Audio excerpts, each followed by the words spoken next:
which I think is something important to note as we think about the different sites in which organizing for education takes place, some of which is happening in traditional public schools, but some of which is happening outside of those spaces as well. But with that being said, the Project of Education for Liberation then and now created alternative spaces while simultaneously making demands of access and control of public goods. And a number of our panelists today are going to talk particularly about those demands for justice in public schools. And public schools are at an interesting intersection when we think about the role of the state and the lives of individuals and communities. They're one of the core institutions through which families interact with the state on a daily basis, but yet they're nearly solely sort of authoritarian, state-controlled bureaucratic spaces or community spaces. And it's really the tensions therein that make them these rich sites for activity and for organizing that links communities with challenges to the state. And so in a sense, then, the struggle over the right to obtain and expand access to quality education also becomes a key site in which to trace challenges to the boundaries of U.S. democracy and changes in the relationship between citizens and the state more broadly. So a number of our speakers today are going to talk about the continued struggle to fight for quality education as a public good. And education today continues to serve as a battleground for issues of access and control of resources. The assault on public schools in our communities today is intimately linked with other policies that we've been talking about throughout the course of these last 2 days, policies of systemic disinvestment in our communities, and the closing of schools as part of purported austerity politics is intimately related to the decimation of affordable housing, problems of unemployment, the foreclosure crisis, and the continued criminalization of our bodies and our communities. So like freedom schools from the 1960s, many education activists today are also deeply embedded within communities. And so I look forward today to hearing from our panelists who will be able to talk about some of the work that is going on today to fight for educational justice, but also racial and social justice. And education struggles then are also and always struggles that are being waged by undocumented students, by Black and Latino parents and communities fighting for public education. Education struggles are teachers' struggles and also broader labor struggles, and we'll have that perspective as well. So our panelists are not just going to sort of, as with the other panels, recount what we're up against in contemporary education struggles, but also talk intimately and provide a vision of what could be more, what could create a more just and free world, and how their organizing or research is linked to those broader visions. So without further ado, we're going to start with Asha.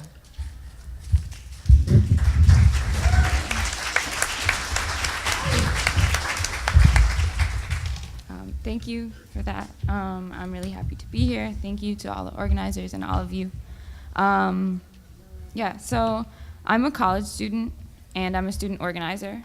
And the question, the topic of this panel is a really big question that I don't think I have any type of full or complete answer to. But I'm just going to talk a little bit about myself and my organizing and how that fits into the landscape of education and miseducation in the United States and the prison nation. They're asking you to speak louder. Okay. Close. Okay. So if we look to the curriculum of the 1964 Freedom Schools and the Highlander Folk School, if we ask Paulo Freire or if we ask Bill Ayers, a student or a learner is someone who asks questions. This definition is certainly at odds with what the American education system asks of young people. And from SNCC, which we heard about on Thursday, to the Third World Liberation Front, which Martha Biondi spoke about a little bit earlier, student organizing efforts, particularly on college campuses, have played a big role, or at least gotten a lot of attention in social movements in this country. And I don't think I can also tackle answering why that is in any type of definitive way. Much of it probably has to do with the privilege and the space connected to being a college student. Many of those most well-known student struggles took place on elite college campuses, like Columbia University in New York, where I go to school. And much of it has to do with students assuming the roles of people who ask questions. So I'm currently organizing with the Columbia Prison Divestment Campaign, which you all, if you're here for the panel earlier, heard a little bit about. And part of the reason prison divestment was a strategy that Students Against Mass Incarceration chose to take action against issues of criminalization and incarceration was that it allows us to address our particular positioning within a larger web of social inequality, policing, and discipline that is perpetuated by the U.S. education system, which seems to be becoming more and more a system of discipline through policing in schools, discipline through, ideologies that are taught in the curriculum. And what we were doing is challenging those ties and asking hard questions about what it means to be a Black or brown student at an Ivy League university.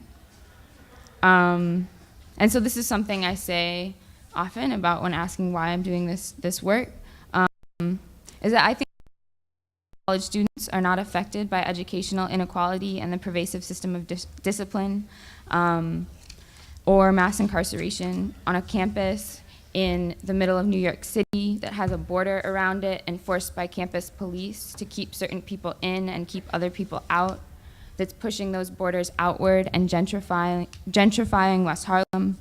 I think we're very much connected to it, whether that means benefiting from, as the structures would want us to feel by those systems, or being stifled by them.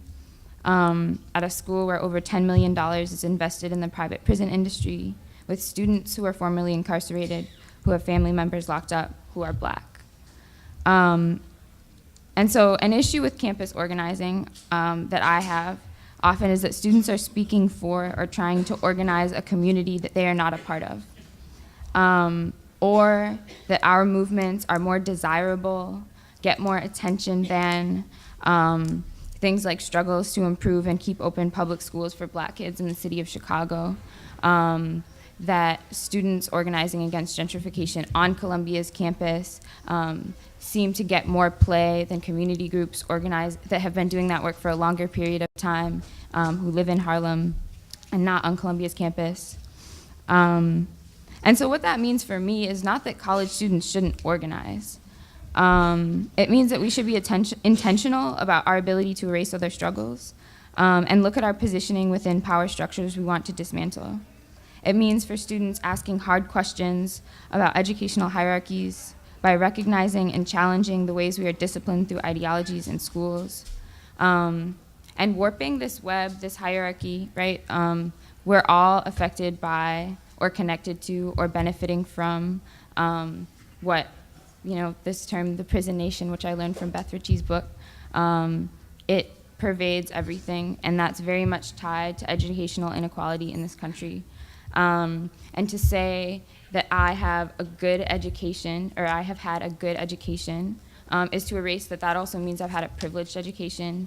It's to depoliticize the issue of education.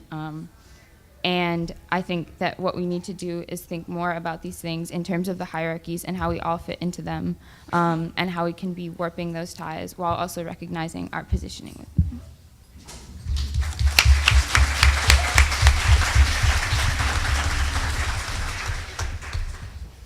Thank you, Asha. Good afternoon. My name is Emiko Soltis. Greetings from Atlanta, Georgia, which is where I teach at Freedom University for Undocumented Youth. I want to thank Dr. Barbara Ransby, and the Social Justice Institute for this awesome conference. It's been awesome, and the dancing last night pretty much summed it up, right? And I also want to thank the students of the last panel. I'm still reeling in shock, and I was schooled by them in the audience, so thank you so much for that. And especially to the students and my teaching colleagues at Freedom University who really encouraged me to attend this conference and represent our project. And the students who aren't able to be here because they're working at McDonald's, Chick-fil-A, poultry plants, cleaning offices, and unable to attend conferences like this.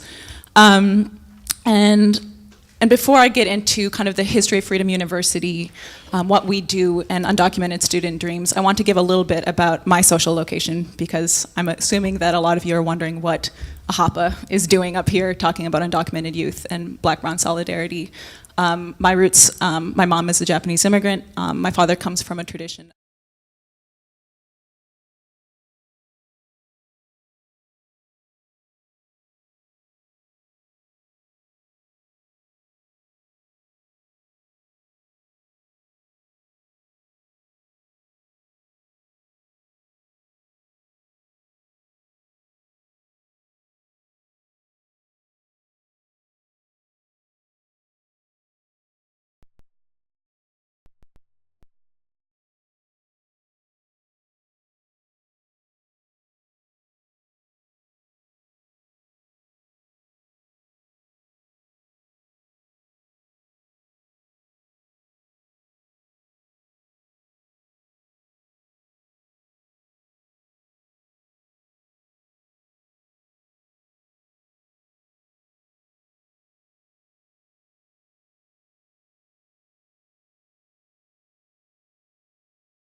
Um, in 2011, on the 50th.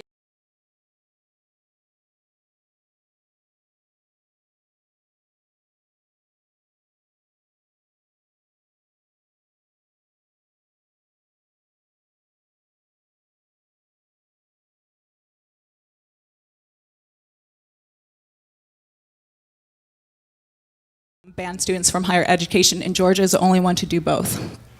And because undocumented youth are ineligible for financial aid, they are essentially banned economically from all other forms of higher education.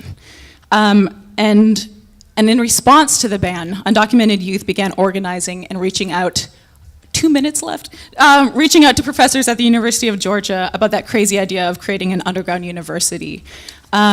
I have no idea what I'm going to do in 2 minutes. Okay. The name of Freedom University was chosen for two reasons. It reflected the legacy of the Southern Freedom Schools and the priority of education for liberation, not accreditation, of teaching students how to think and not to obey. And also, students realized that Freedom University also had a great acronym.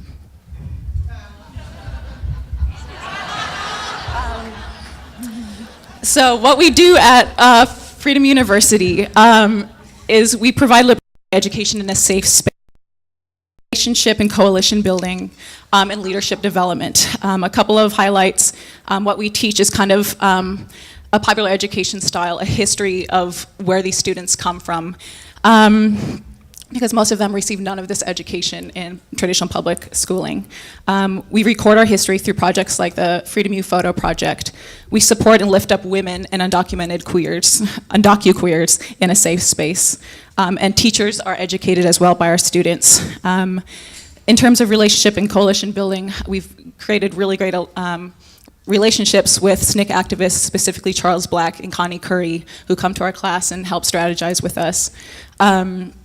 And in terms of leadership development, it's based on todos somos líderes. We're all leaders, and engaging in civil disobedience to change this ban and providing them with the tools in order to engage with that. And then specifically, we prepare them for leadership in the paths they choose for themselves, whether that be for college and advocating on their behalf. We have a Freedom U grad in the audience. Full scholarships to places like Tougaloo, Berea, Hampshire, and Syracuse.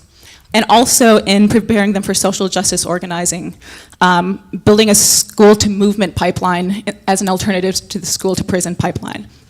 And man, reflecting on the freedom dreams of undocumented youth is a whole different conversation. But I think, like the Black Freedom Movement, students are also at the heart of the immigrant rights movement.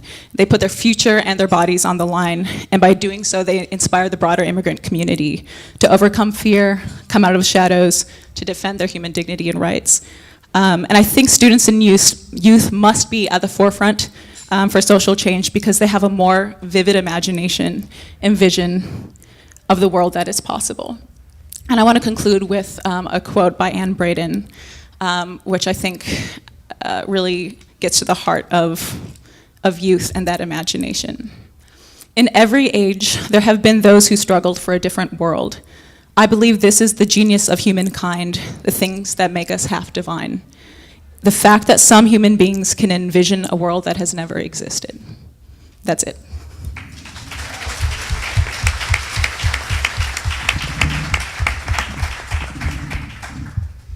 Thank you, SJI, for your large vision and your tireless work of planning and pulling off this amazing conference. My research work here at UIC is an extension of my Haiti solidarity and justice work done previously. I'm interested in what is actually being enacted in New Orleans under the guise of a school reform, in an attempt to explore how disaster narrative is used to increase philanthropic endeavors in education, not only to bear profit, but reimagine education and teaching as charity work. I look at the particular cosmology of events, people framing in the media and popular discourses, and use the critiques of neoliberalism and non-governmental organizations to do this.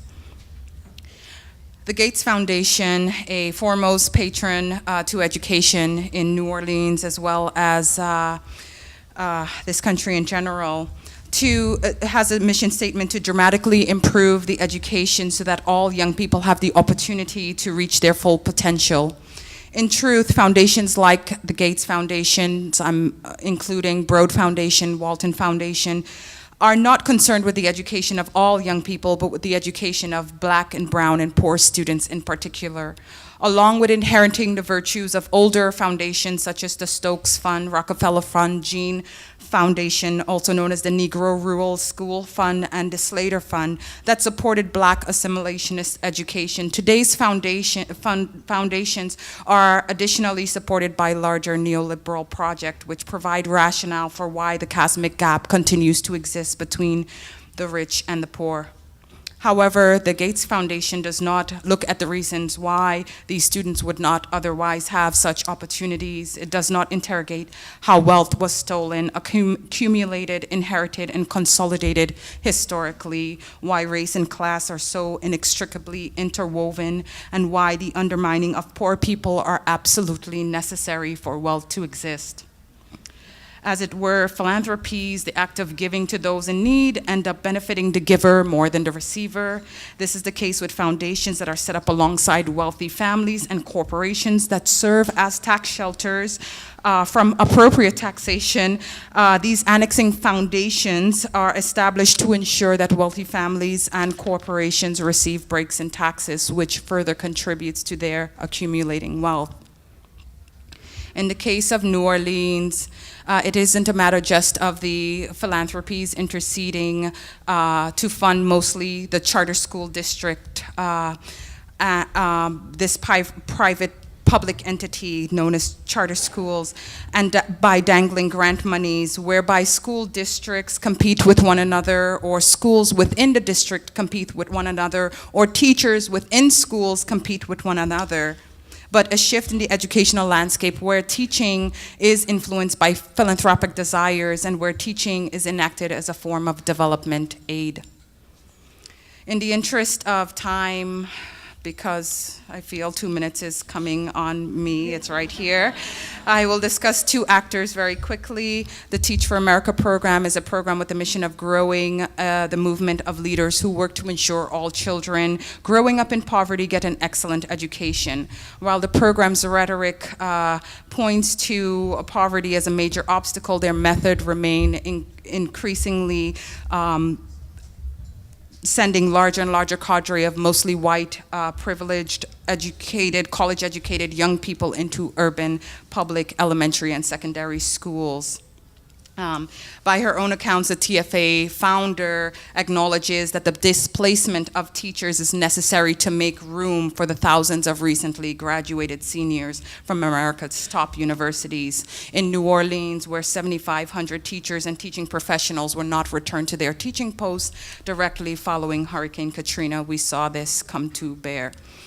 Since the hurricane, TFA has nearly 2,000 core member, has placed nearly 2,000 core member in New Orleans, and are able to do this by operating in a space between government and civil society, a space that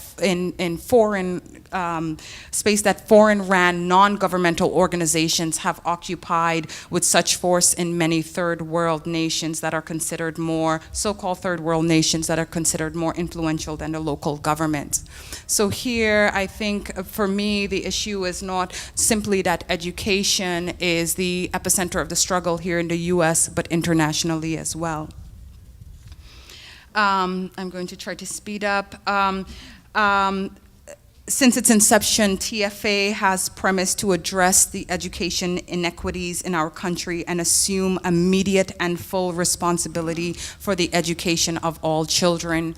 Wielding the language of the civil rights movement does two things. First, it induces a feeling of doing good, which works in the same way, much of the same way as serving does in the Peace Corps, which TFA was modeled after. Secondly, this discourse that employed to invoke the charge of civil rights movement demanded access to equitable education for all children actually works to undermine and eclipse other civil rights issues, namely that of labor, particularly through the displacement of unionized teachers. TFA's growth in New Orleans could not have happened without the utter, complete support of the former recovery school district, as it were, dubbed previous to the hurricane, and then took over the district. The superintendent, Paul Vallis, who we know very well here in Chicago, is not only a major proponent of Teach for America, but also of charter schools, and have moved on to creating similar school reform efforts in Haiti and Chile following their earthquakes in 2010. January 2010 Haiti, February 2010 Chile of that same year. Since the earthquake, Vallis has made over since Haiti's earthquake, Vallis has made over 85 trips to the island to develop its school system. In 2011, he received, his firm received $500,000 grant from the US-controlled Inter-American Development Bank to reform Chile's worst schools. He continued to split his time in 2011 and 2012 between New Orleans, Haiti, and Chile. In his own words, I go in, fix the system, I move on to something else. What he is doing is actually not fixing schools. What he is doing is applying neoliberal strategies to destruction caused by neoliberal policies in the first place. I will end. Thank you very much.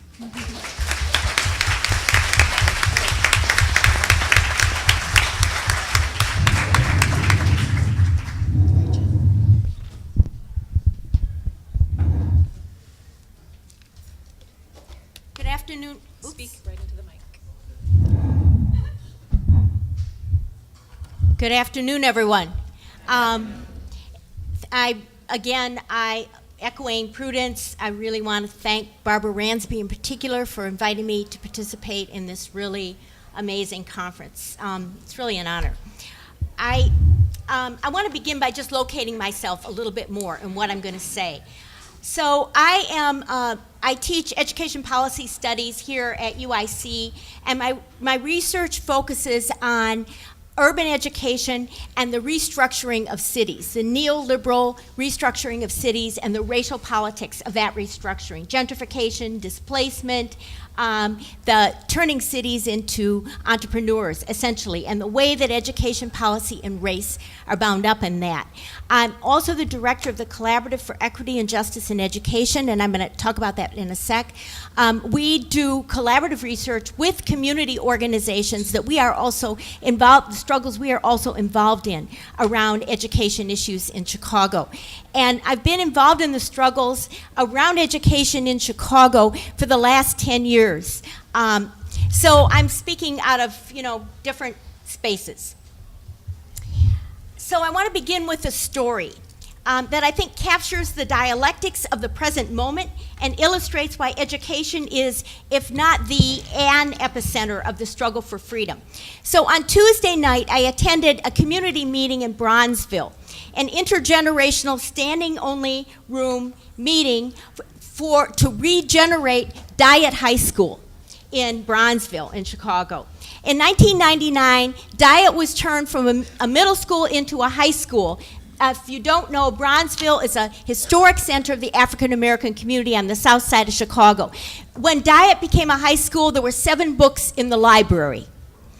And only through the organizing efforts of community members did they make Diet into an advancing, aspiring, more rich educational environment for children. However, through a process of disinvestment and destabilization by Chicago public schools, the school was stripped of resources and destabilized by a revolving door of school leaders. What we call in the collaborative report that we did with Kenwood Oakland Community Organization, the 3 Ds of Chicago school reform: destabilization, disinvestment, and disenfranchisement.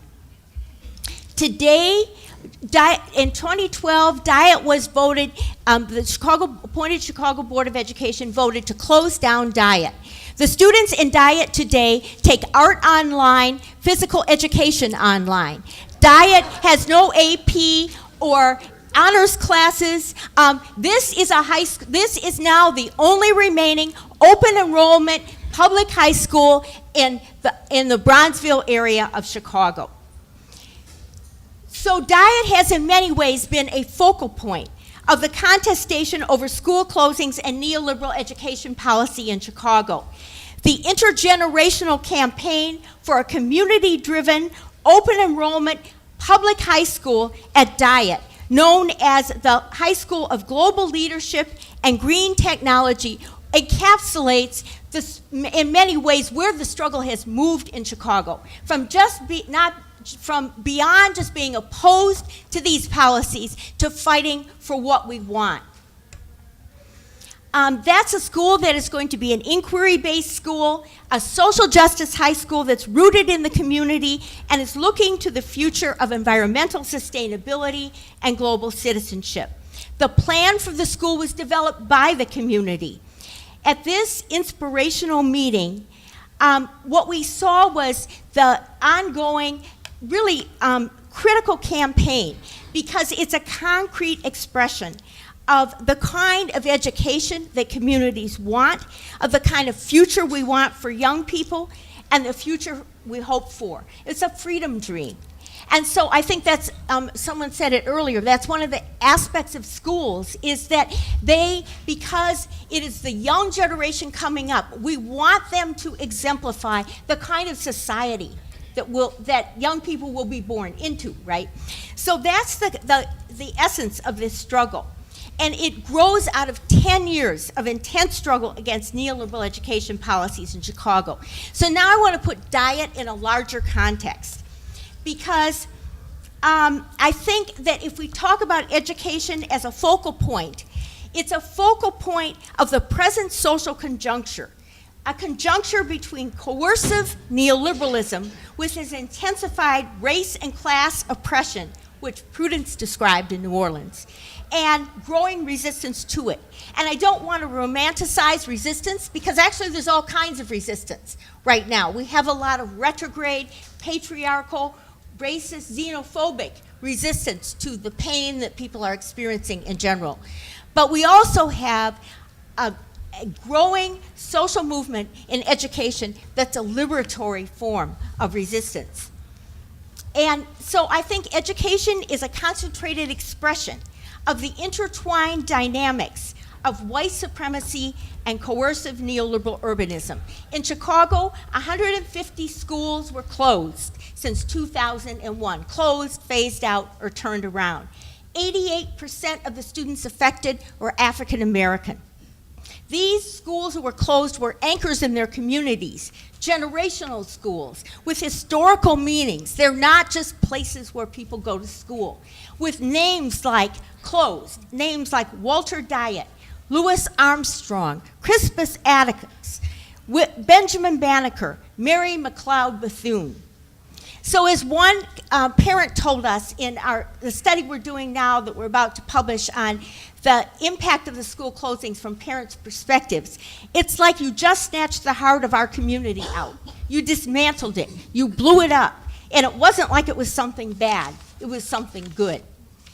These school closings in Philadelphia, Detroit, New Orleans, New York, all across the country, and the privatization of public education concentrate the racialized features of coercive neoliberalism to facilitate the concentration of wealth and racial containment.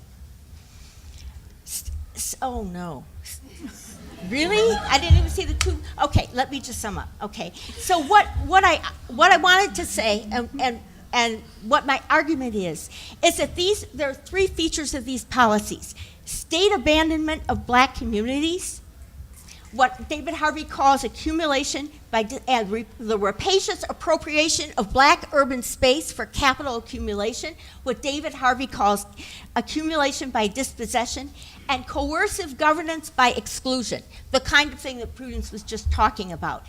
These policies have given rise to local and national movements, and what I think is important about the moment that we're in is that while there have been tremendous losses, there's also been gains.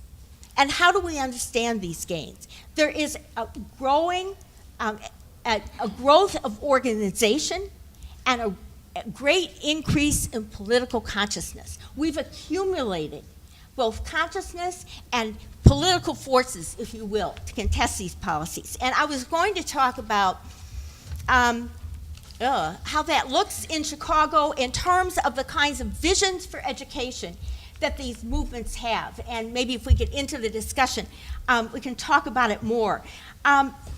I don't want to romanticize where we're at. I don't want to exaggerate where we're at. But I think that what we're seeing is an emergent social movement in education that actually cannot be turned around. And that is has the kernels of the freedom dreams that Freedom Summer was very much about. And I want to say in closing that this is a product of Black and Latino community organizing in communities across the country, but in Chicago, that gave birth to a new teachers union, which is a social movement teachers union, and I cannot overemphasize the strategic importance of a teachers union that's explicitly anti-racist, anti-neoliberal, and allied with communities, and that is spawning caucuses of teacher unions around the country to do that. This is a strategic merger of labor and communities that is a foundation to build on.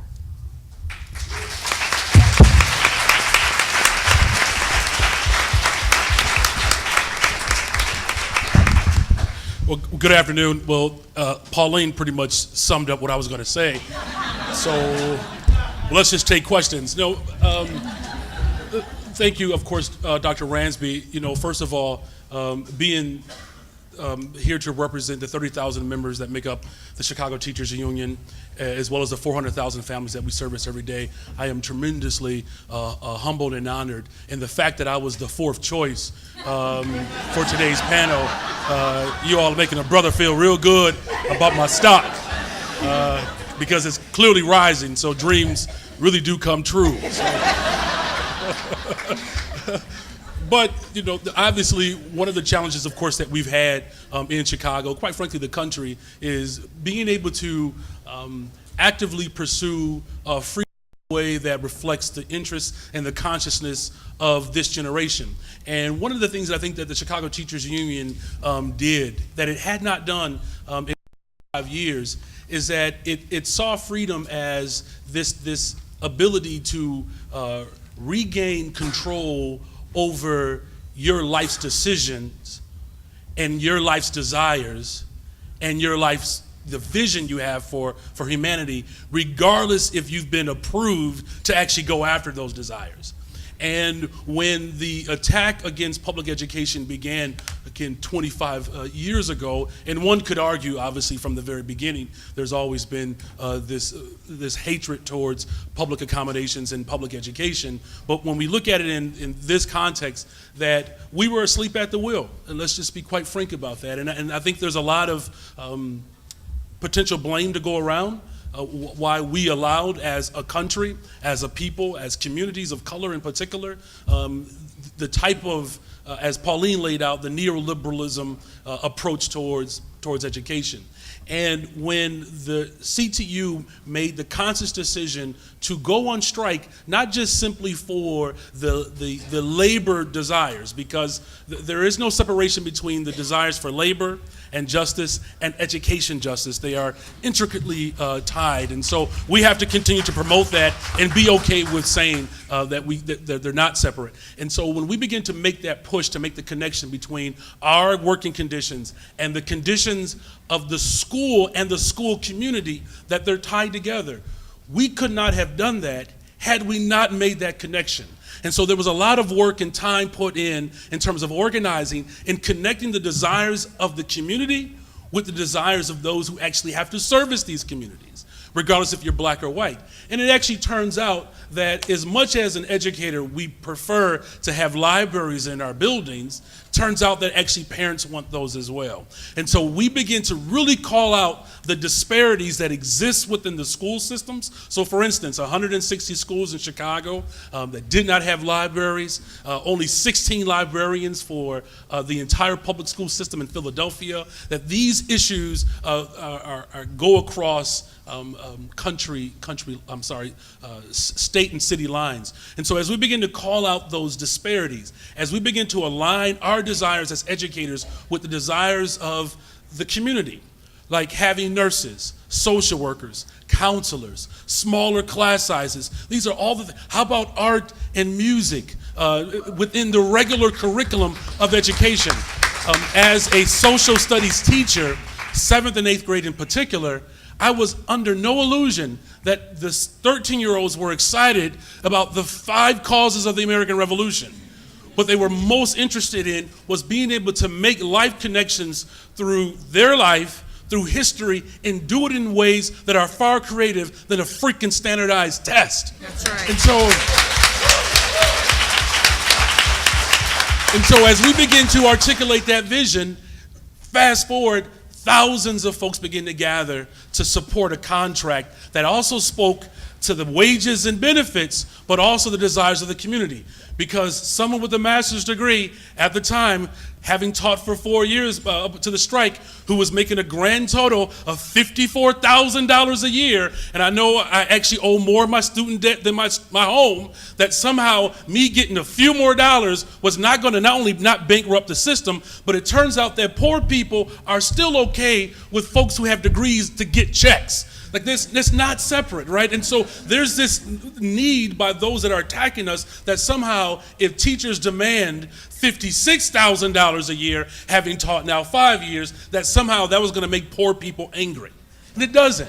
And so our desire for wages and benefits, our desire for classrooms that actually reflect the interest of the community was the impetus behind a grassroots movement that made a strike not just simply about teachers versus the mayor, but it was about bad policy that's being carried out by a man in Washington, D.C. that is not qualified to teach the very 7th and 8th graders that you say that I can't teach. And so as we progress and move forward, this room and rooms like this, we have a responsibility to imbibe the spirit of the very people that had to fight to read, that once we got the right to read, they began to burn down the institutions that we begin to read in, and now they're trying to close the institutions that we prevented from burning down, that the fight for education justice is not only alive, but it is well, it is real, and in rooms like this, we have to see labor, faith, community as an opportunity to build on this movement that's going to allow education to really exist for all people, regardless of their zip code. Thank you.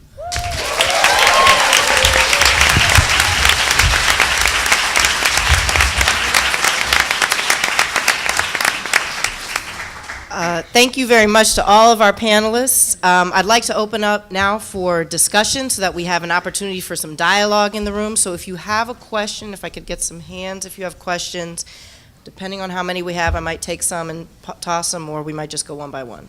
So, questions, comments? Wait, I thought. What? Oh, you have the mic. Okay, got you. Someone's pointing. Yes.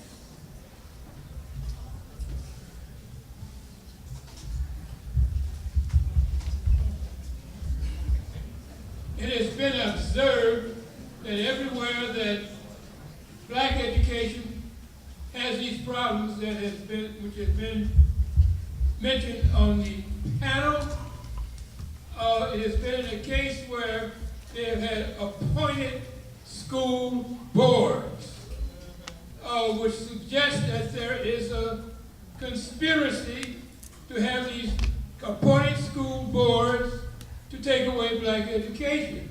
My question is, how do you address the conspiracy? Thank you. Anyone on the panel, feel free. As someone who has studied conspiracies all my life, I do know something, that this is not a conspiracy. They're doing it. That they don't want to see black children educated. They don't want to see brown children educated. They don't want to see poor people educated, and the policies reflect that. And so one of the things I think that we have to do, and I think the CTU has been pretty good at this, we cannot be afraid to call things racist. School boards, brother, only exist in communities of color. So it is racist. And so one of the things that we've done collectively with other community groups, there's a strong organization called Code that's been on this issue about making sure that our school board is elected and accountable, but something that we can do in a very practical way. The conversations that we're having here, we need to have those conversations on our front porches, right, if we're in the spirit of the freedom movement, in our basements, at our churches, and begin to move the message across this city that to deny black people agency for the direction of their children's education is no different than the voter suppression laws that the same Democratic Party wants to accuse Republicans are doing. You have Democrats right here in this state that are suppressing the vote of black people in this city by denying us the opportunity to educate our own children through an elected representative school board. So having those conversations, moving petitions, putting pressure on elected officials, and then doggone it, running for political office on a platform of an elected representative school board, I think also would help move this not just from a state of conspiracy, but a reality that we're going to get it and we demand it now.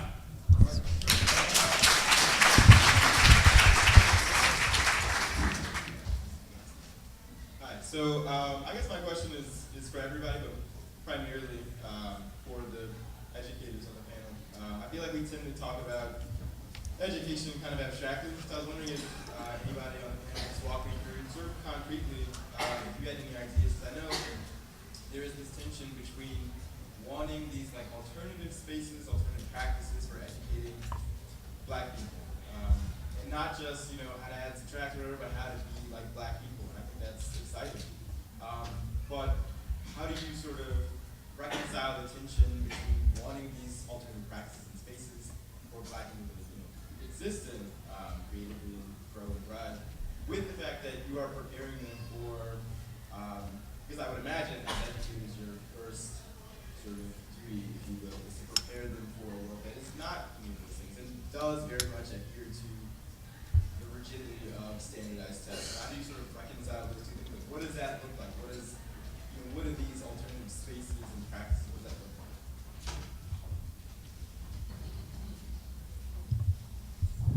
Okay. Well, I could speak from the point of view of Teachers for Social Justice, for example, and also like the Social Justice High School in Chicago, the Diet High School, is that, so we have these very oppressive policies in public schools. Not only high-stakes testing, but all the disinvestment, the tracking that goes on, the whole way in which education has been re-engineered basically to just prepare people for the workforce and a very stratified workforce. And so I think that what teachers who are critical are trying to do in public, so there are alternative spaces, but in public schools, is that they are trying to help students learn to think, to really critique those policies, to understand the role of those policies, and that they're actually more than a conspiracy, that they're a set of policies with a political and an economic and a social agenda, and to help students develop the agency so that they can organize against them, because there's no shortcut to it. So I think that that's what teachers are trying to do. That's what the idea of this Diet High School is that it will really prepare the young people in that community to take on the role of challenging those policies and this whole system. So we can't abandon those public spaces just because I'm not sure if I'm answering your question, just because we have all these policies coming down on, we actually have to use those public spaces against those policies to challenge them. And we've had in Chicago, for example, in 2 schools where teachers refused to give the standardized test.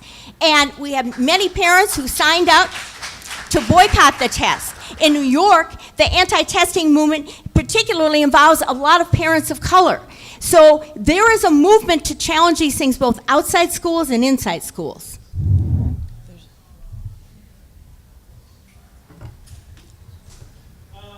He's good. Could you just wait till he gets the mic because we're recording? Okay. He's bringing it. Thank you. Good morning. My question has to deal with the proliferation of charter schools and contract schools and also selective enrollment schools in the city of Chicago. Right. Because the thing is, for me as a parent, and also as someone that works around these issues, it's really interesting because, for example, with the magnet schools, the selective enrollment schools, when they initially were started back in like the 70s, they were supposed to be labs, so to speak, for the system as a whole. That never occurred, so there's never been any sharing of best practices. And when you start looking at the charter schools and like the turnaround schools and contract schools, particularly the turnaround schools, in terms of the turnaround that they're doing, if you look at them statistically compared to the regular schools, they're pretty much they're not doing that much better. And so I'm just curious, like for example, try finding a contract to read the contract for these contract schools, or trying to see what the deliverables are for these contracts. Because a charter essentially is a contract, and we don't really have any oversight for how that happens. I just would like some feedback from the panel on that. Thank you. Do you want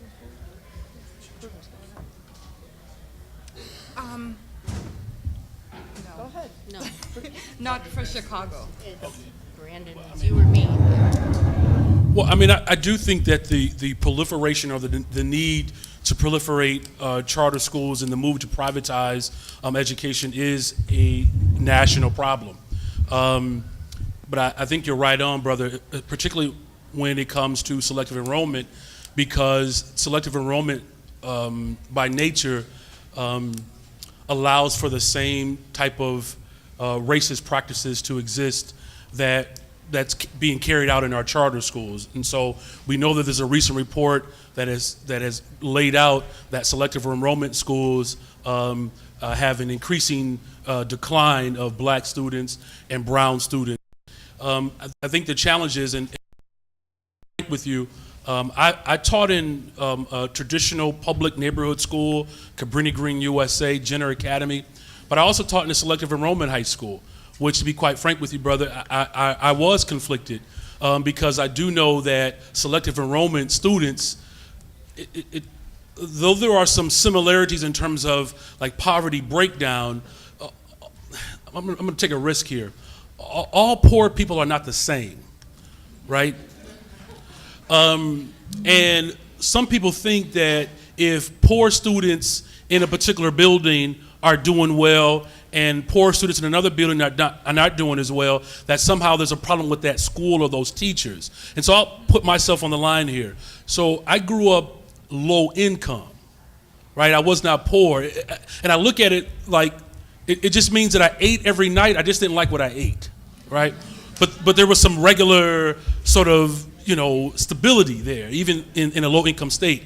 And so when you have these schools that exacerbate the type of poverty and the segregation that already exists in these schools, it's why, brother, you're not seeing the same type of results. And in fact, it's why the charter movement, if you will, is so dangerous to the overall fight for public education, because what the neoliberals are really good at is they're saying, look, see, that black poor kid did it, so what's the wrong with the rest of you Negroes? Can I just be candid here? And so when we have these systems that by design select and weed out and cream out and whatnot, you're going to continue not only to have the type of stratification, but you're not going to get to the root cause of why students are not necessarily engaged or why they're not actually moving in a way that we all can be okay with. So the selective enrollment, the charter expansion is very much a threat, I think, similarly, because it further stratifies our system, and then it pits communities and students and families against one another, where one gets to get in because you answered all the questions right on the test, but because you didn't answer the test well enough, you don't get to get in. So you don't get a library or windows in your building. You have to go to that other school. Yeah. Okay, so we're actually going to take a couple questions at once and then throw it to the panel, so you can start. So moving the conversation further inside of the schools, I'm a therapist, and I'm a therapist in CPS, and so I second the young man's over there saying that, sort of talking about education in schools, so forth in this abstract manner. So I'm embedded in the school and I'm there.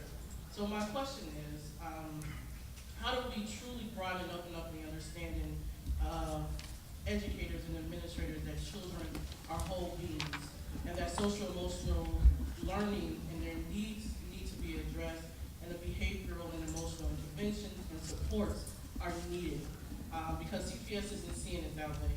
And it's no real understanding around that, and the only focus is on the three metrics of academics, behavior, and attendance, Right. and not acknowledging and understanding that there is something else going on. When they walk into the door, there's no box where they dump all their shit and say, here's all your problems, here's all your life, dump it there, and just come in this classroom and do what I say. So how do we move more towards that and put pressure on CPS that these interventions and an actual tier system for interventions that makes sense, and that schools actually have tier 1, 2, 3 interventions to assist and be truly there to support young people. Thank you. If we could get maybe 2 more questions, could you bring the mic over here and then we'll toss it back. Hello, my name is Lucretia Burtz. I spoke before about education, and I'm really passionate about it. I learned a lot about education working as a fellow at WBEZ. I was I worked for the Schools on the Line show, which focused a lot on education. And that show led me to join an AmeriCorps program called City Year. And I heard you talk about Teach for America, and you talked about the connection between the teacher strike and labor. I also want to make a couple of more connections for you.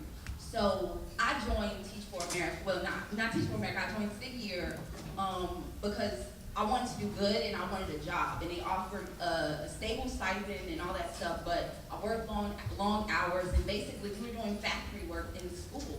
You know, it wasn't like the young lady said over there, like we weren't really adhering to the social emotional needs of students. We had planned curriculum, we had all these points and these targets that we wanted them to reach, but like people who join Teach for America, people who join City Year, they really want to do the right thing, and people don't have jobs once they come out of school. So like we need to address the labor needs of like young people too.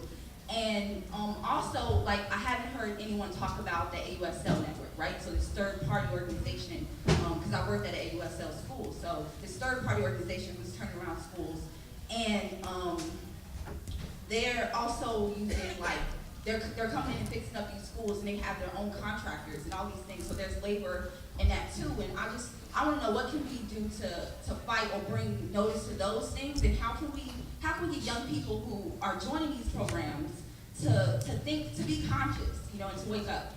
Thank you. I saw one more question up here, and then maybe we'll bounce it back. Hi, everybody. My name is Chris Buford. So my question is, you know, how do we find balance in the fight for adequate education for our young people between providing the adequate education for young people and also making sure that the teachers are adequately compensated? So, you know, for example, the Chicago Teachers Union strike was, you know, a phenomenal event, and the whole city came together around it.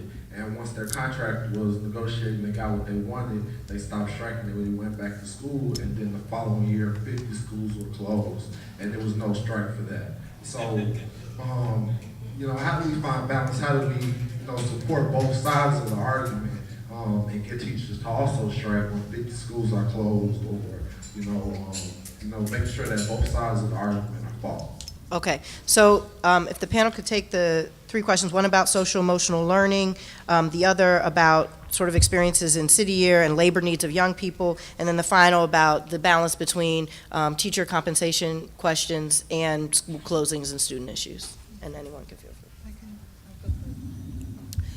I'd like to address your question. I'm not sure about the City Year program, but I think the Teach for America is a successful jobs program for college-educated, mostly white, elite graduates from universities. So I don't think that is the issue there. And it's stated within their prospectus, their beginning prospectus, that is how it began, right? College grads needed something to do, something good to do, but something to do between undergrad and grad school, between undergrad and business school, between undergrad and a job at a law firm or whatever, right? So that's working. So I don't know about the City Year program. I don't think, though, Black and brown children are the experimentation lab for that to happen, for that jobs program to happen. And I think similarly, to address how we are not able to address the issue of whole children, when you have 5-week training programs in these alternative certification programs, there's no way you can address the whole child. It is 5 weeks. I don't care how intensive it is. I don't care what elite university you graduated from. That's a 5-week institute, and it's not a teaching program.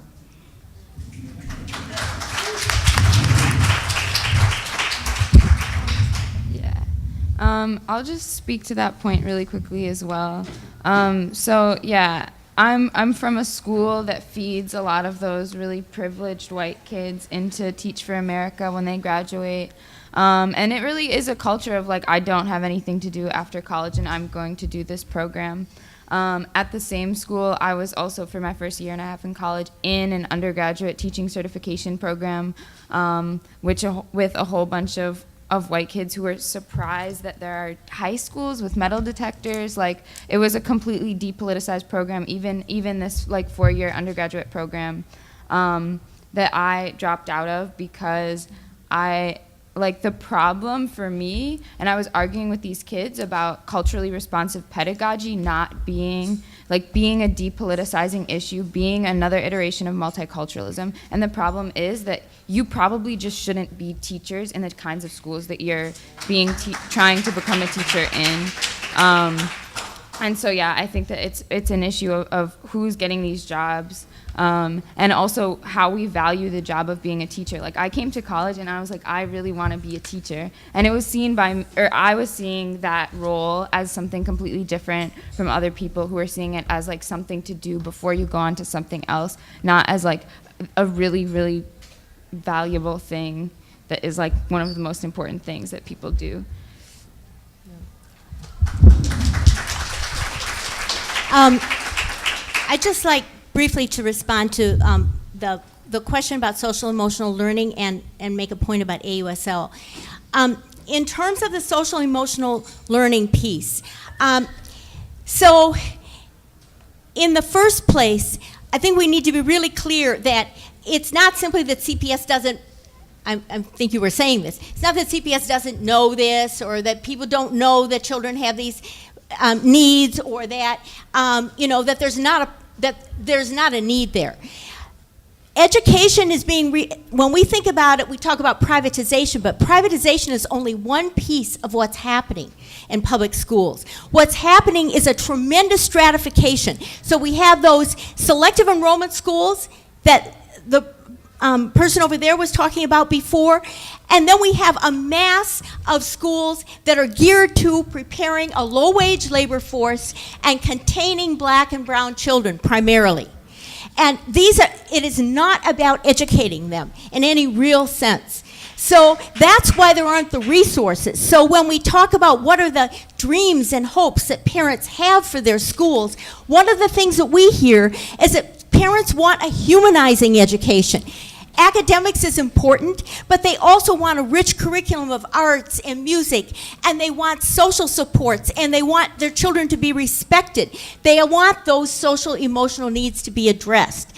So in the short term, we should make demands around that, around the kinds of curriculum we have and the kinds of wraparound services that are needed. And people like you should be, devising those rather than corporate CEOs and bankers who are making the policies right now. But the other piece of it is that I think that this points to the direction of our education movement. It has to be broader than about schools, because the stresses that children are facing and the stresses that families are facing come out of the intensification of poverty, which is the other half of the concentration of wealth. It comes out of the lack of affordable housing, the destruction of 24,000 units of public housing in this city, the gentrification, the criminalization, the occupation of communities by police, That's where the stress comes from that people bring into schools. So I think we have to think about the short term, but we have to think about the bigger term. And the AUSL piece, so AUSL wants a school district. We should be very clear. What's happening right now is that Chicago's being turned into a portfolio district like Philadelphia and other cities in which the school district is dismantled. Dismantled.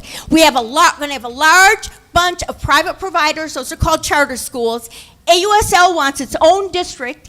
They are capitalizing on the disinvestment in black schools, in black and Latino communities to take over their schools. They now have 32 schools and create their own district.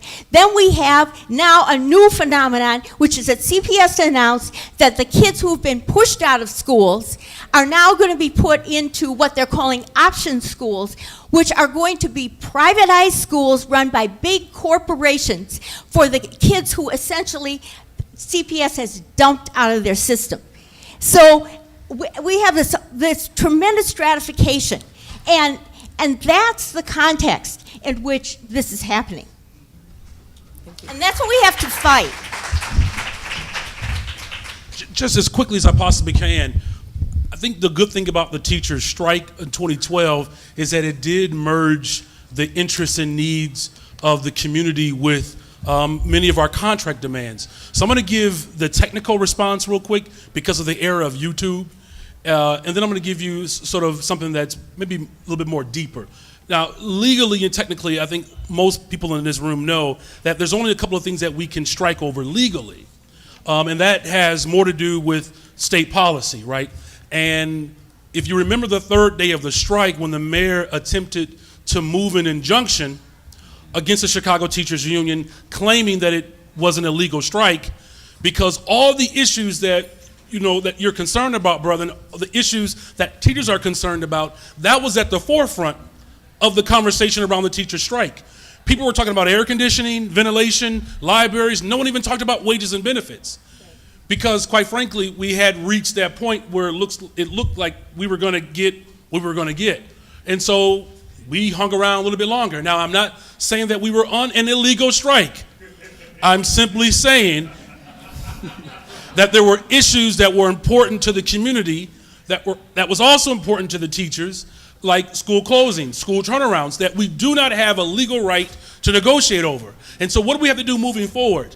We have to make this movement, as the panelists have been saying, a far broader approach towards how do we improve the conditions of the communities as a whole. So whether it be a trauma center, whether it be affordable housing, $15 freaking an hour for workers, having classrooms that are small, we have to make a fight just in case the CTU decides to take a strike vote again.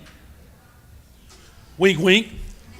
We should be preparing, embracing ourselves to have that broader conversation, so just in case we go on strike again, that the conversations around affordable housing, small class sizes, a livable wage, libraries, that it's one big demand, and if we just happen to be the catalyst, teachers foregoing paychecks, we've proven it once that we'll do it, and if the community is going to be with us again, hey, why not? And our contract negotiations are beginning soon, and so the opportunity for us to have this movement again in the city is coming to a neighborhood near you real soon.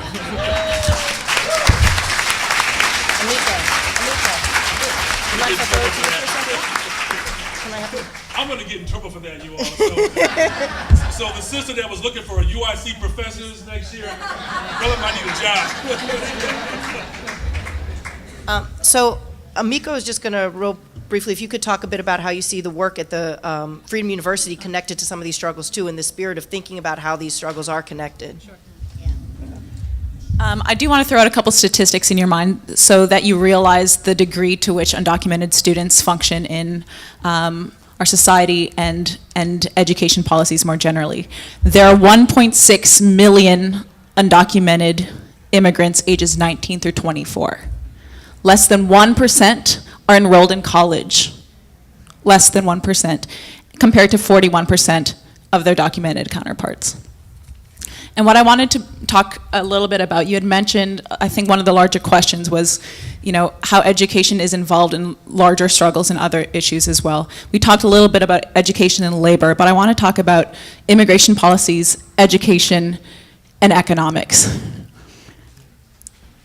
The economic underpinnings and anti-freedom dreams, right, of racist educational policies. And that's what this ban is about, right? It's not worried about white French students, immigrants, or white Canadian immigrants, right? It's about brown people. And this ban in Georgia was justified by two assertions, that students were taking up space, undocumented students were taking up space, and that it was an economic burden on us, quote unquote, white people.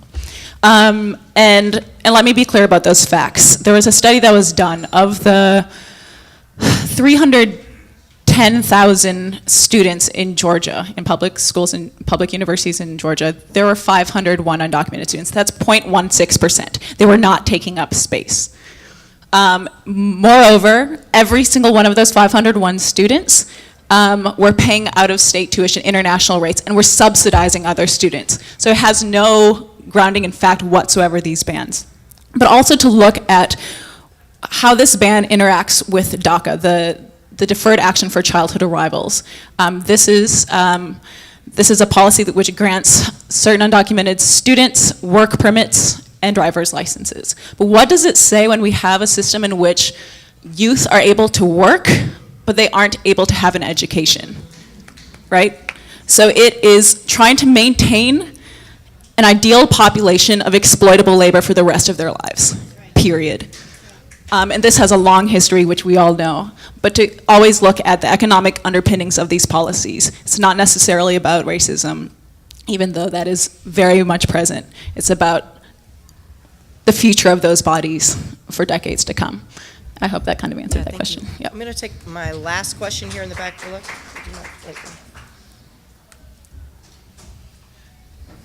Hi. First of all, thanks to the panel for shouting out the need and the necessity for the arts to be included in education. One of our concerns is that we always talk about sort of K through 12 education and what's happening with K through 12. But I'd like the panelists to address how we change the system by which teachers are trained to go into K through 12.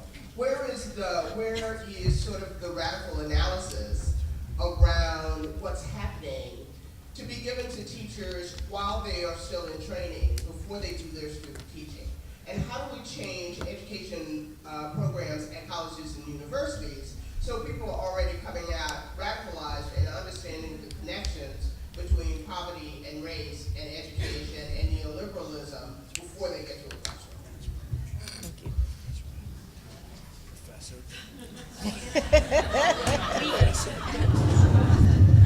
You're all looking at me.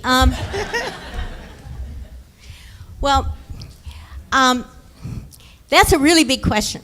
I mean, that's a really big challenge. The first thing I want to say is that there's a set of policies it's a moving train of policies that are making it more and more and more difficult to do exactly what you're talking about. From the Ed TPA, that's a test that people have to take to be able to teach, to a basic skills test that's weighted in a certain way it's actually excluding a lot of Latino and African American pre-teachers, to the rising tuition in universities, which then affects who actually can go to a university and become a teacher, to the pressures that are being pushed forward for teachers in faculty and teacher education programs to be evaluated by how well the students that they taught, how well their students in K-12 schools do on standardized tests.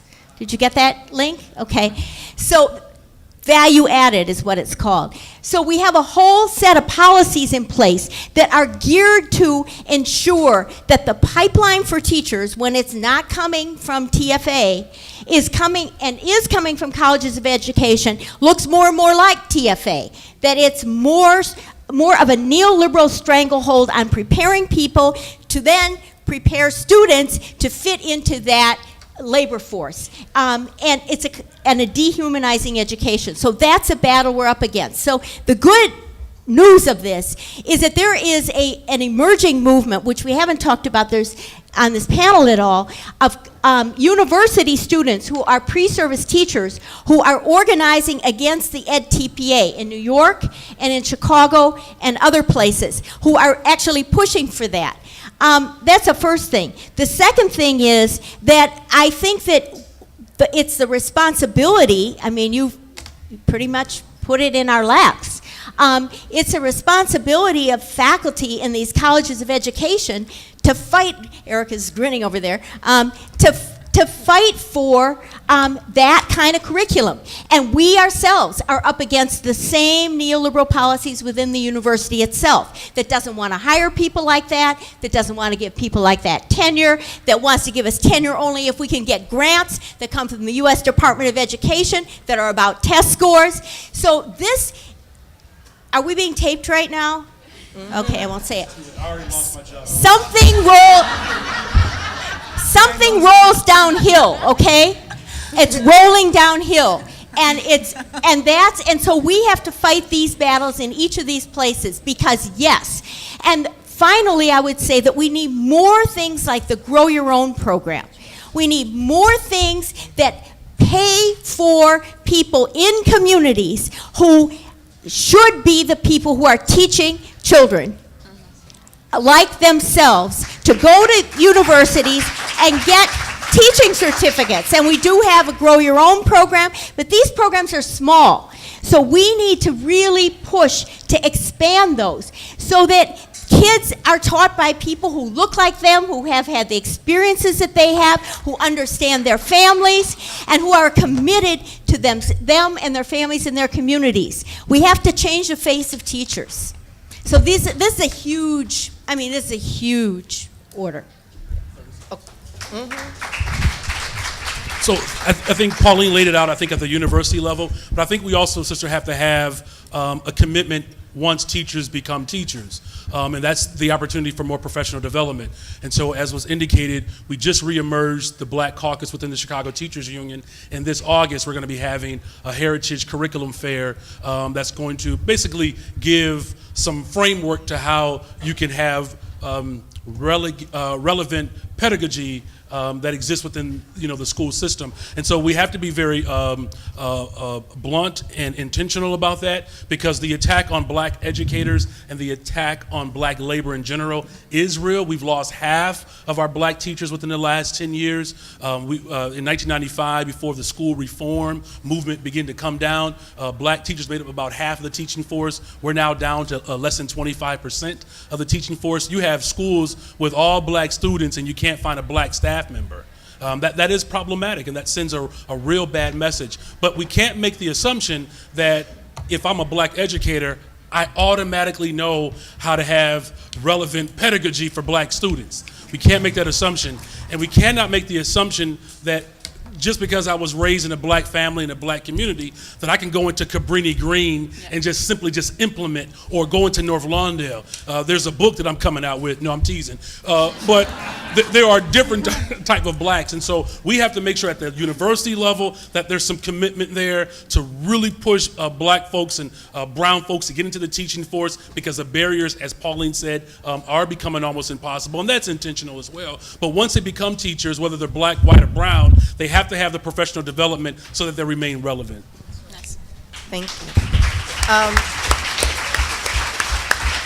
So as we close today, I just want to sort of reiterate some of the freedom dreams that came out of this panel, and some of the ones that I felt like were really poignant was this idea of a change from a school to prison pipeline to a school to movement pipeline, reframing and politicizing education, that a good education is oftentimes a privileged education, fighting for the types of schools we want and naming them forthright, saying what that vision is, what they need to have within them in order to be considered quality education. And then finally, and I think everyone's touched on this, the continued importance of organizing on the ground around specific issues that are brought up as concerns within the communities in which we're working, as always being central to the vision that's put forth at a broader level. So thank you all. I have a couple announcements about lunch, but I'd like to thank the panelists again for their great work.